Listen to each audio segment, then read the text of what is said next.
Mbak berarti ten pundi? Saya mau ke desa yang ada sapinya, Mas.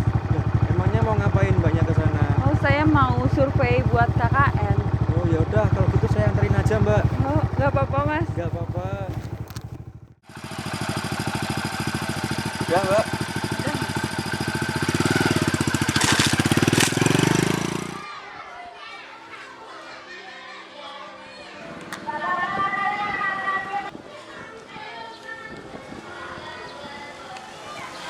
Selamat datang di Desa Jati Pandak.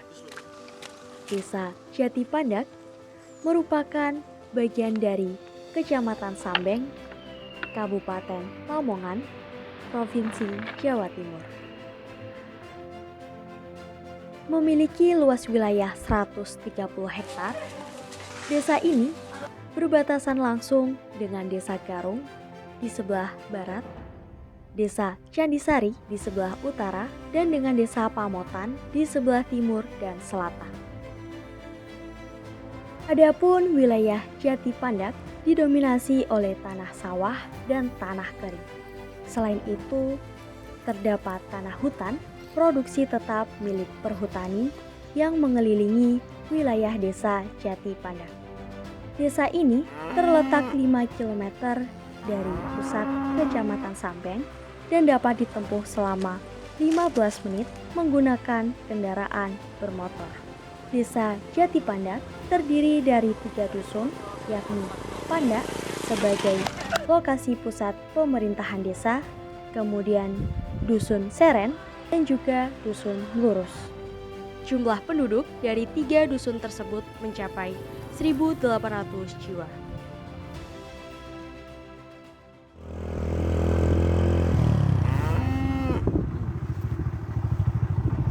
Udah sampai Mbak.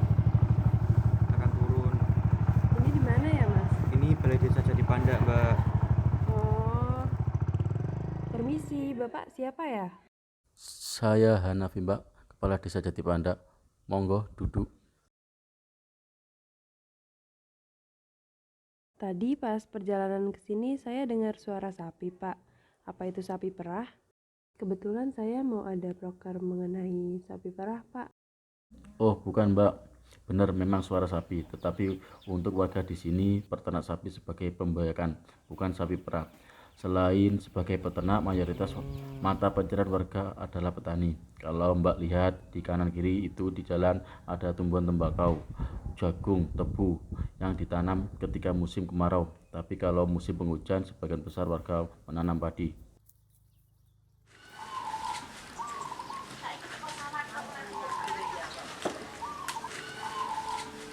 Untuk proses pengolahan tembakau, daun yang telah dipanen akan disimpan di dalam rumah hingga 3 hari. Penyimpanan ini ditujukan agar daun sedikit layu untuk kemudian dipotong kecil-kecil. Setelah itu, daun diberi campuran lain sesuai dengan permintaan pabrik untuk kemudian dijemur hingga tembakau berwarna coklat kehitaman. Seluruh proses memakan waktu kurang lebih seminggu untuk kemudian diserahkan kepada para pengepul. Selain sebagai petani dan peternak, sebagian warga juga memiliki usaha sendiri, seperti pengrajin gerabah, tikar anyaman, dan pengrajin kayu. Seperti di Dusun Melurus, sebagian besar warganya merupakan pengrajin tikar anyaman. Awalnya, warga mengambil daun pandan dari ladang atau halaman rumah mereka sendiri. Daun tersebut kemudian dijemur hingga layu dan diambil durinya, atau biasa disebut dere. Setelah itu, daun dikerok hingga lemas dan barulah dianyam. Terdapat 2 jenis anyaman, yakni laki-laki dan perempuan. Perbedaannya hanya terdapat pada jumlahnya saja.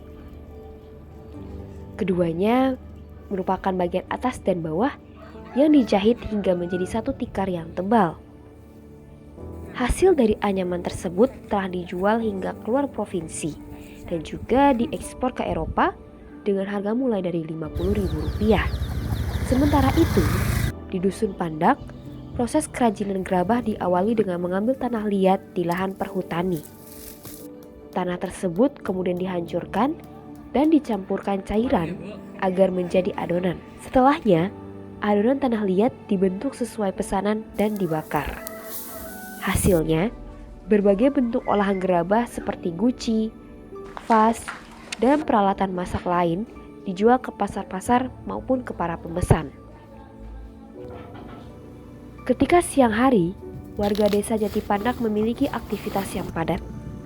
Dimulai dari pagi, warga berangkat ke sawah untuk merawat tumbuhan mereka. Kemudian pulang di siang hari untuk merawat ternak-ternak mereka. Untuk kegiatan malam hari, desa ini tak kalah padatnya dari kegiatan siang hari. Sebagai desa yang dikenal dengan Jemaat Nahdlatul Ulama yang taat, aktivitas malam hari diperuntukkan untuk kajian dan perkumpulan organisasi keagamaan. Bahkan tak tanggung-tanggung, dapat dipastikan bahwa setiap malam selalu terdapat kegiatan perkumpulan warga, baik di musola, rumah warga, hingga masjid. Dengan banyaknya kegiatan ini, warga terlibat aktif dalam lingkungan sosial mereka. Oleh karenanya, hubungan antar warga desa Jatipandak tidak perlu diragukan lagi kerukunannya.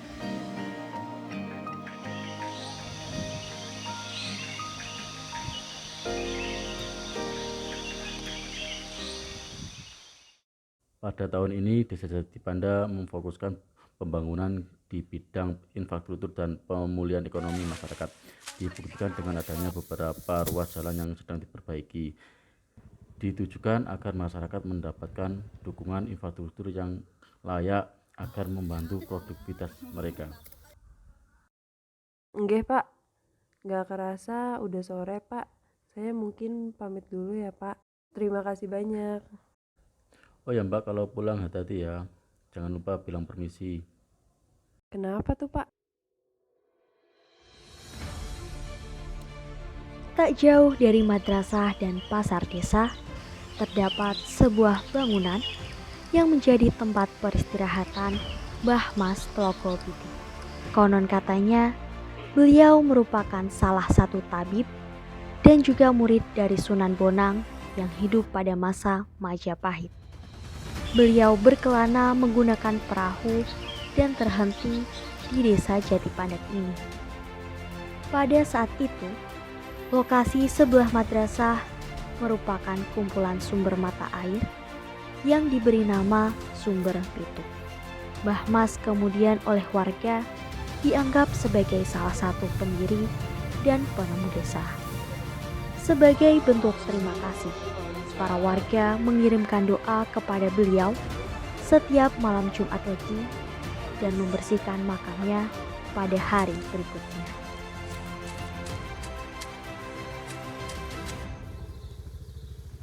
Selain makam Mbah Mas, terdapat juga punden Gunung Nganten yang berlokasi di puncak Gunung Nganten, tepatnya berada di Dusun Lurus.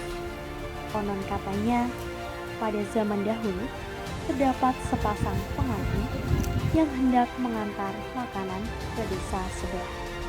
Namun, tiba-tiba mereka menghilang dan meninggalkan beberapa jejak seperti selendang sang pengantin. Belum dinamakan Gunung Nganten, tempat ini awalnya merupakan makam Mbah Purwojati. Namun, adanya makam kembar di punden ini digunakan para warga sebagai penanda mengenai keseluruhan cerita Nganten ini. Begitulah cerita yang beredar di kalangan masyarakat Dusun Lurus. Sebagai masyarakat Indonesia, hendaknya kita saling menghargai suatu budaya maupun sejarah yang berasal dari daerah di Indonesia. Kurang lebih begitulah seluk-beluk cerita turun-temurun Desa Jatipandak. Saya berharap Desa Jatipandak makin tahun makin berjaya, sejahtera.